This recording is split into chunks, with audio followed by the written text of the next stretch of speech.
नमस्कार, मैं Vaibhav Mishra, medical and psychiatric social worker, mental health counsellor.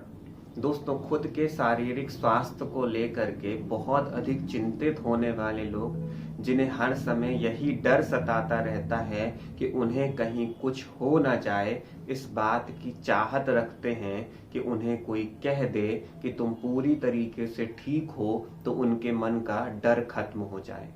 मेरे पास ऑनलाइन काउंसलिंग के लिए संपर्क करने वाले बहुत सारे लोग जब मुझसे बात करते हैं तो वह अपने एंजाइटी संबंधित लक्षणों को बताते हैं और मुझसे ये अपेक्षा रखते हैं कि मैं उनके एंजाइटी संबंधित लक्षणों को सुन करके उन्हें कह दूं कि आपको कोई भी शारीरिक बीमारी नहीं है, आप पूरी तरीके से ठीक हो, या फिर आपको जिस शारीरिक बीमारी के होने का डर सता रहा है वह शारीरिक बीमारी आपको नहीं है, बल्कि दिखलाई दिए जाने वाले लक्षण एंजाइटी संबंधित है। यहाँ पर समझने वाली बात यह है दोस्तों कि अगर मेरे यह कह देने से कि आपको सिर्फ और सिर्फ एंजाइटी है, आपको वह शारीरिक बीमारी नहीं है जिसका आपको डर सता रहा है, आप पूरी तरीके से निश्चिंत हो जाओ, आप पूरी तरीके से सामान्य रहो, आपको कुछ भी नहीं हो सकता है, यह शब्दों का प्रयोग करने से अगर आपकी समस्या जानी होती, खत्म होनी होती, तो यह तभी हो जाती जब आपने डॉक्टर से पहली बार संपर्क किया था, आपने अपनी जांचें कराई थी और सारी जांचें आपकी नॉर्मल निकली थी। उसके बाद भी आपके मन का डर खत्म नहीं हुआ। डॉक्टर से बार बार मिलने के चलते और उसके द्वारा कहने से कि तुम पूरी तरीके से ठीक हो, आपकी जरूर एक नई आदत विकसित हो गई कि मैं किसी के पास जाऊं, वो मुझे कह दे कि तुम पूरी तरीके से ठीक हो, तो मेरे मन का डर खत्म हो जाए। परंतु आपकी समस्या का समाधान नहीं हुआ।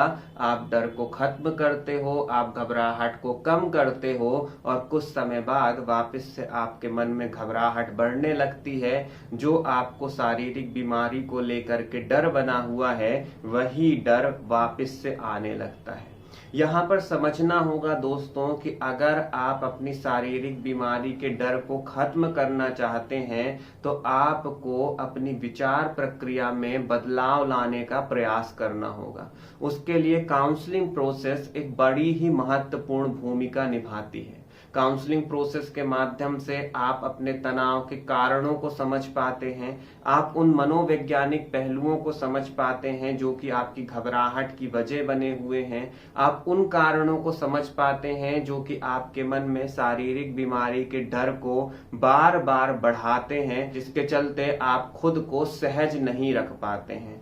आपको यह बात समझना होगा दोस्तों कि बार बार किसी से पूछना कि मैं पूरी तरीके से ठीक हूं, मुझे कोई समस्या तो नहीं है, एक ऐसी आदत को विकसित कर रहा है जिसके चलते आपकी निर्भरता दूसरों के ऊपर बनने वाली है और यह निर्भरता आपको आपकी समस्या के समाधान की तरफ नहीं बल्कि और अधिक समस्या में फंसाने वाली है।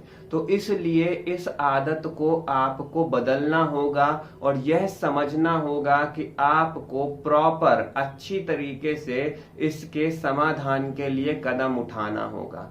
आप अपने मन को केवल यह सुन करके शांत नहीं रख सकते हैं कि आपको कोई भी समस्या नहीं है। अगर ऐसा कोई कह भी देता है तो वह सब कुछ टेम्परेरी है, वह आपकी समस्या का समाधान नहीं है। मैं फिर एक बार दोहराता हूं कि आपको अपनी समस्या के समाधान के लिए विचार प्रक्रिया में बदलाव लाने का ठीक ढंग से प्रयास करना होगा, जिसे काउंसलिंग प्रोसेस के माध्यम से संभव किया जा सकता है। तो अपना ख्याल रखिए। अगले वीडियो में किसी नए विषय के साथ आप सभी से फिर मुलाकात होगी। नमस्कार।